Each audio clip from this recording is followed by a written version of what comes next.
Përshëndetje miq dhe mirë se riktheheni në kanalin tim të YouTube-it. A njihni ndonjë pemë shekullore? Unë besoj se po, sepse fatmirësisht në vendin ton ka shumë të tilla dhe bëhet fjalë për pemën e ullirit që na ka falur një frut, që jo vetëm shumë i shijshëm për të shoqëruar vaktet ushqimore, por gjithashtu na bën shumë mirë për shëndetin ton. Një nga përfitimet shëndetësore lidhet pikërisht me përmbajtjen e yndyrna. Duket pak absurde kur e thua këtë fjali për arsye se kur thua terminin yndyrë duket sikur po flet për armik të shëndetit. Por duhet të kuptojmë diçka se ka dy lloje yndyrnash. Janë yndyrnat e ngopura dhe yndyrnat e pangopura. Yndyrnat e ngopura janë ato të cilat nuk duhet të konsumohen në sasi të mëdha, pasi nëse e teprojmë sigurisht do të kenë efekte anësore në shëndetin tonë.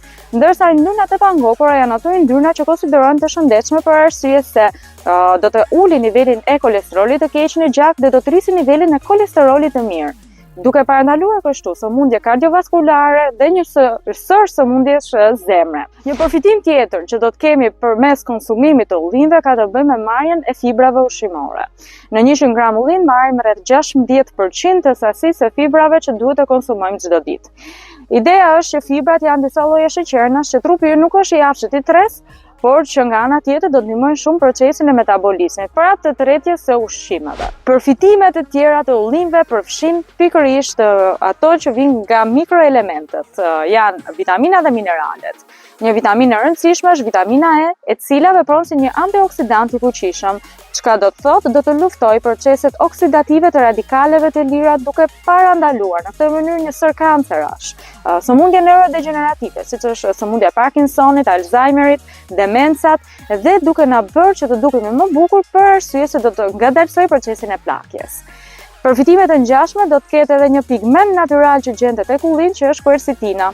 Përbërës të tjerë që kanë përfitime shëndetësore përfshin bakrin, që është një mineral esencial që do të përmirësoj shëndetin e zemrës, hekurin që parandalon anemin dhe gjendet kryesisht tek ullinjt e zi, dhe do të kemi gjithashtu edhe kalciumin që do të përmirësoj shëndetin e kockave dhe të dhëmbëve, pra na garantojnë që të kemi kocka më të forta.